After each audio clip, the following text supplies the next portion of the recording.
Now, we're also getting a better understanding of the two students who were killed. And up there, you can see 19-year-old Ella Cook, an Alabama native and vice president of the Brown College of Republicans. And the other was Muhammad Aziz, an 18-year-old Uzbek-American student from Virginia who dreamed of being a neurosurgeon. Now, police confirm the gunman used a 9mm handgun to carry out this attack. But despite him still being on the run, Mayor Smiley says the safety status of the community remains unchanged. Schools in Providence are open, but you will see a heavy police presence at drop-offs and on the Brown campus, where all remaining in-person exams and classes have been canceled. Police say they are still canvassing neighborhoods here, and they are urging folks to, again, reach out to them if they have further surveillance images like the ones you just saw that we played that police released yesterday. Any to a potential arrest here. This manhunt, Anna, extremely active. Yeah, it's mind-blowing to me that they don't have better images yet. Marcus, thank you so much. So this new video that the FBI has released is surveillance footage here of the person of interest that they're currently looking for. What does it tell you when you look at this? Do you think this guy is pretty recognizable or not? I think he's very recognizable. I think anybody that's associated with him will recognize his gait, potentially some clothing, and his distinct walk. I think that the tips that will be coming in will identify that aspect and potentially give law enforcement leads. Unfortunately, law enforcement doesn't have a clearer picture of his face as he's departed the campus. All right, and authorities are still looking for this suspect, as we know, and they're considered to be armed and dangerous because this weapon hasn't been recovered. Yet police at the same time are saying there's no real larger threat to the community. How does that square? Yeah, that's a difficult one. I think because of the robust law enforcement presence, this was a targeted attack, as reported in many news conferences, which also will give law enforcement leads as they're trying to figure out whether or not who was in there, what the grievances were, and how this person was associated with Brown University. All right, we're now in day 4. I mean, this happened over the weekend without a suspect in custody. Where are authorities, do you think? Where are they looking at this point in the investigation to get this thing closed? I think they're looking at all possibilities. They're looking at all the cell phones that were active in that area. They are looking at any threats, minor or major, that were coming into Brown and the surrounding areas. I think the FBI is also looking at any school threats that could have come into their systems from in the area. So you have a robust presence. You have law enforcement working together. You have Massachusetts or Rhode Island State Police, the FBI Boston office, ATF, Providence, and the campus police all sifting through information and trying to figure out where this person is right now using the information they have. Do you see this as a sort of a spray and pray kind of situation, or do you feel like this was targeted toward, Marcus just outlined who we know are the victims who have lost their lives. Do you think it's a targeted attack or just random? No, this is clearly a targeted attack, and it's somebody that was very familiar with the area. Likely also familiar with the protocols or at least the building that's going to be open, and likely was a grievance towards something. And that's something that law enforcement right now is trying to figure out. What was the grievance and why was this targeted towards these students in this particular building? Well, Ella Cook, her family members and friends have been speaking to media and have said she was a devoted conservative, and some are pointing to that being a potential reason. Do you think that's a fair assessment or not at this stage of the investigation? I think it's not. I don't think it's possible to know what the motive of this person was. Clearly, they were disturbed by something. Clearly, they were disturbed by something that was going on at Brown University. Whether it was a particular aspect of Brown University, I think that's unknown. It's unknown whether or not it was targeted at particular students. I just don't think we can determine that right now without knowing more about the shooter. And law enforcement had to back up on their investigation and start to re-canvass to make sure they haven't missed anything. Yeah, look, I mean, the way this guy walks as well, he has a distinctive gait. His figure, maybe the jacket might be recognizable as well. So I remember when Charlie Kirk was assassinated, that suspect was apprehended after his family member recognized him from this video. And this video is everywhere. It's on every cable news screen right now. So if anybody knows anything, you got to say something. There's a $50,000 reward as well. Josh School, thanks for being here. Hi there, Jennifer. Good morning. So the FBI releasing this surveillance video of the person of interest here that they're currently seeking. When you look at this video, what can you tell us about the person in this video? Does it tell you much? It really does. If you look at his gait, he has a very unusual sort of duck footed gait. He's also obviously heavy set. You can see this protruding type belly. And then also, if you look at his jacket, it is unique. And I'm hoping that they'll be able to identify that and try to trace back jackets purchased like that. I think somebody who actually knows this individual would be able to identify him from this most recent video. Yeah, you would think time is running out for him. I mean, it's still not great, but that gait, you said him being heavy set, the jacket that he's wearing, all of that. You know, we think back to when Charlie Kirk was assassinated, and that suspect was identified by his own family members. So, and this video is everywhere right now. I'm looking at all the TV screens in our newsroom of all of cable news, and it is everywhere. Authorities are still searching for this suspect, and they are considered armed and dangerous since a weapon hasn't been recovered. Yet police say there's no longer a threat to the community. How come, you think? Well, that really doesn't jive, does it, Anna? I mean, No. I don't think any of us with any common sense think that there's no danger to the community. This individual decided to go into Brown University and shoot up innocent students. So obviously there's a danger to the community. We saw this in the Idaho 4 case also initially, where they said, listen, there's really no danger. Obviously, there's a danger when there's a murderer out there. So people do need to be vigilant. All right, and we are now in day 4 without a suspect in custody. What are authorities looking at this point in the investigation? Well, right now they're going to walk along the path that they're watching in these videos to make sure nothing was discarded. We saw a lot of that yesterday. They also need to pull more video. We know that there is no good video from inside, but where does he continue on this path? There's going to be traffic cam as well as more ring camera footage that they need to pull, and those are going to be critical. Plus, all of this that you're doing right now, which is showing and highlighting this video so somebody may see it that would know. If this is a targeted attack, who are they targeting? The individuals that were killed, perhaps? Did the victims tell you anything? We're starting to learn the identity of the victims. Well, that's the key part, in my opinion, is motive for this. Why did he pick 4 o'clock in the afternoon on a Saturday during tests at Brown at that particular classroom? So I think they also need to be working backwards with the people that were shot, who was in that classroom, who was in that class, and work backwards to see what enemies those people might have or threats that might have been made against them. I heard another FBI investigator, former FBI investigator, say that very often the first or second person that is killed in these attacks that are becoming more and more frequent can often be, you know, the reason for the incident to begin with. Is that something that you can attest to as well?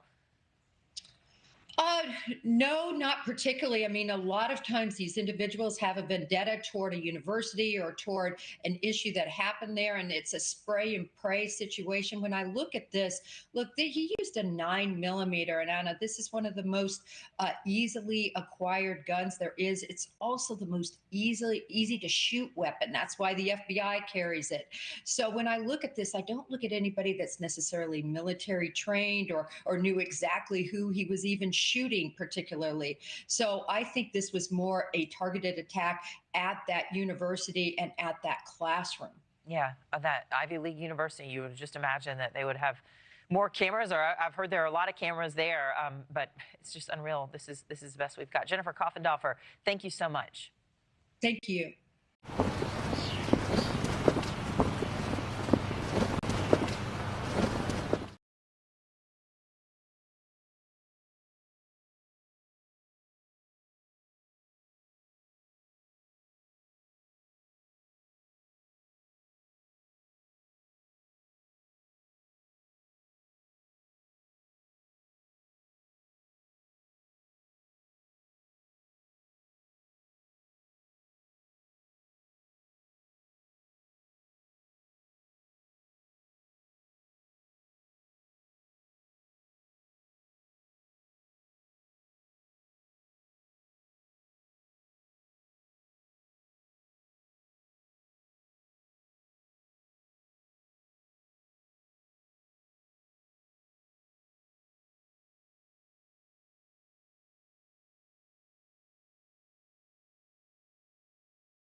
begin tonight with Bill O'Reilly, host of the No Spin News on BillO'Reilly.com. His content online, YouTube.com/Bill O'Reilly. His new book, and this is what Bill inspired me for tonight's monologue, is Confronting Evil, Assessing the Worst of the Worst.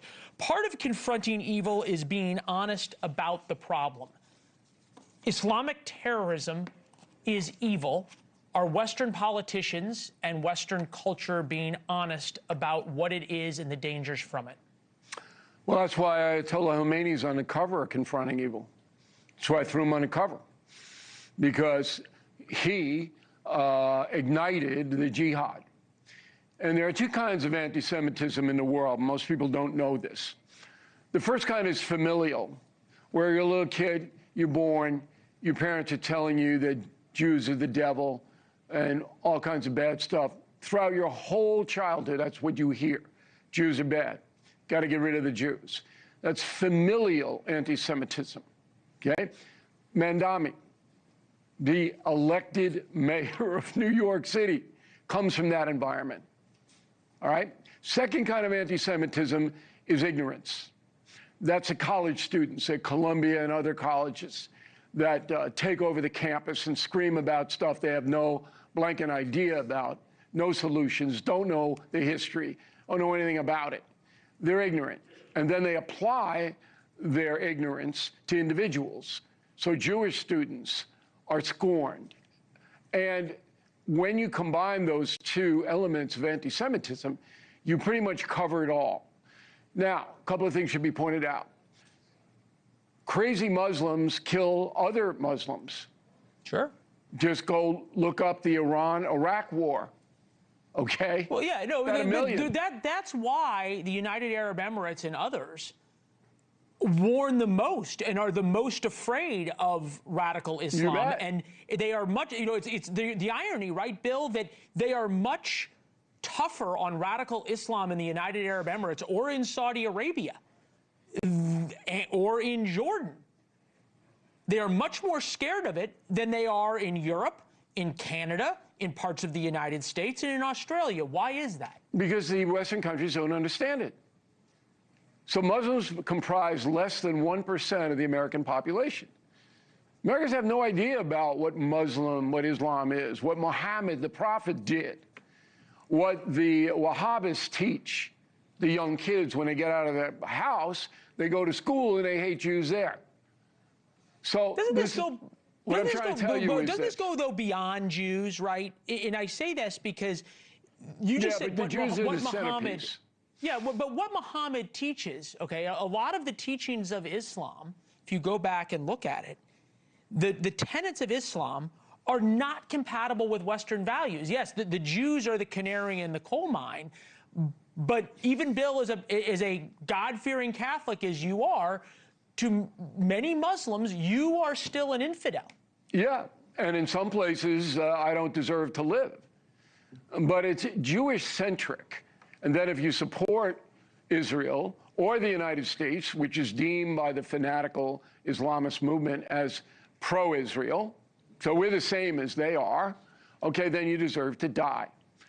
So when people actually figure out what's going on here, there is no solution in free countries where you can move about, where you can't condemn anyone or imprison anyone if they believe a certain thing. If they threaten somebody, you can. So we have laws that say if you threaten somebody, you can be prosecuted. Very rarely are those laws enforced, unfortunately. But in places like Australia, Canada, Scandinavian countries, they're afraid. You hit it on the head. They're afraid of them. And I just want to be clear about what you're saying. They, the politicians, yes, are the government afraid and the of the people Islamists. are afraid of the jihad. They want to look away, just like every evildoer in my book got power because good people looked away, and then they lost the certification of being good by allowing evil. They're afraid of them. Look, in France, they can't even have their New Year's Eve event, which they've had for 60 years, because they fear this Muslim jihadist community will come in and throw bombs. The question, though, is, and I say this, why don't they do something about it? Well, what can you do, though? Here's the Australian Prime Minister. Hold on, take a listen. We are stronger than the cowards who did this. And I want to conclude finally by saying that the government is prepared to take whatever action is necessary. Included in that is the need for tougher gun laws. So he's a complete nitwit, weakling, whatever you want to call it. But hold on. You said, what do you want to do? Okay. You go after, you strongly use law enforcement to go after providing material support for terrorists. You revoke the visas of anybody who attends a mosque where radical Islam is taught. You use the law enforcement tools that you have to throw people in jail who try and become terrorists in any way, shape, or form. And there's a lot you can do, and the stakes, Bill, I think, are pretty high. We put together a scroll of all of the events. Actually, it's not exhaustive, but it's of many of the largest terrorist attacks, all carried out by Islamic terrorists. And again, nobody seems to be talking about this in these terms. Well, China did. They just threw them in concentration camps in the Western part. They throw the innocent Muslims in concentration camps, everybody. Right. Okay, they just rounded them up and threw them in concentration camps because they knew there was a danger from the Uyghurs to the government, and they didn't care whether you were innocent or guilty. That's what China didn't care. But here's something interesting. After 9/11 in New York City, there was absolute chaos inside law enforcement here. And because there were threats every day that there were going to be follow-up attacks, follow-up attacks, follow-up. I was deeply involved with that. And the people who ran the New York City Police Department did two things. They asked for the feds to come in right away. Okay? And they did.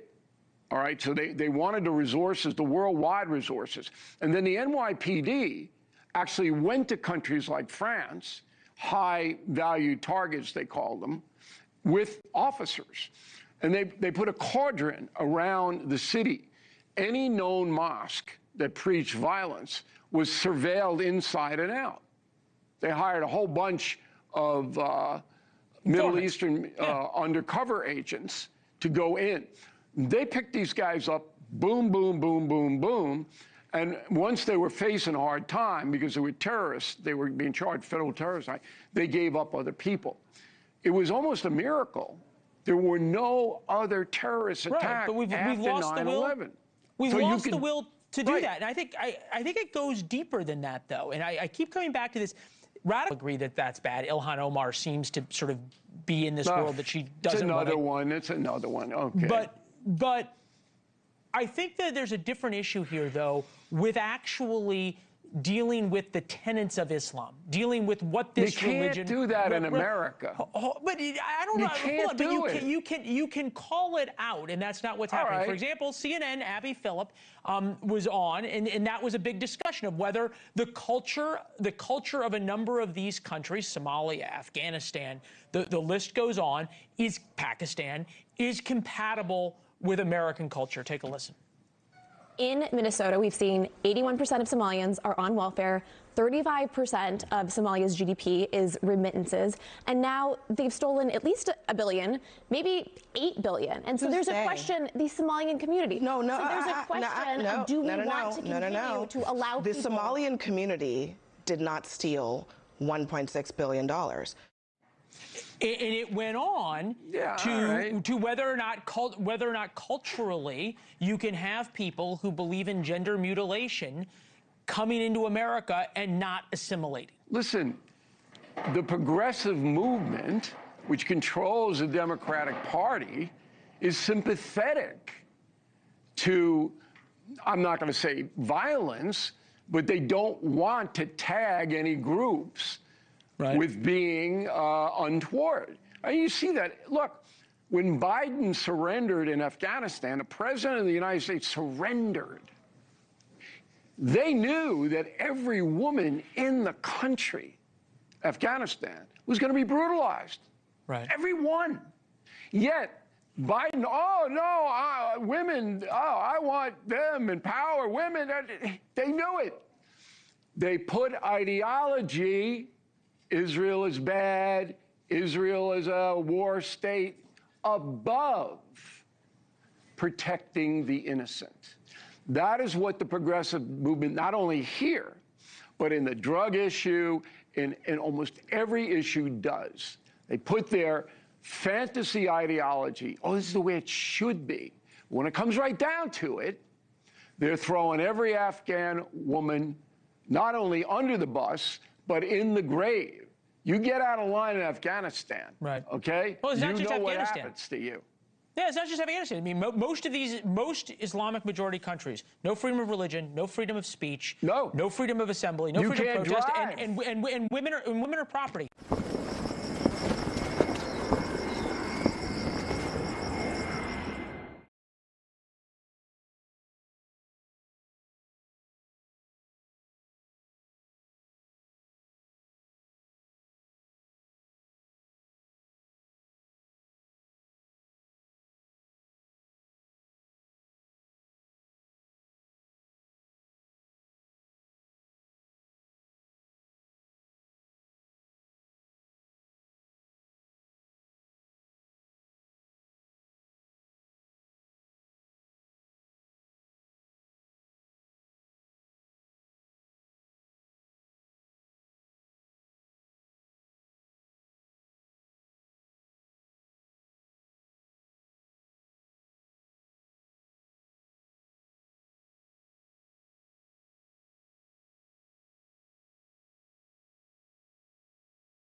After he shot and assaulted a woman near Weatherly over the weekend.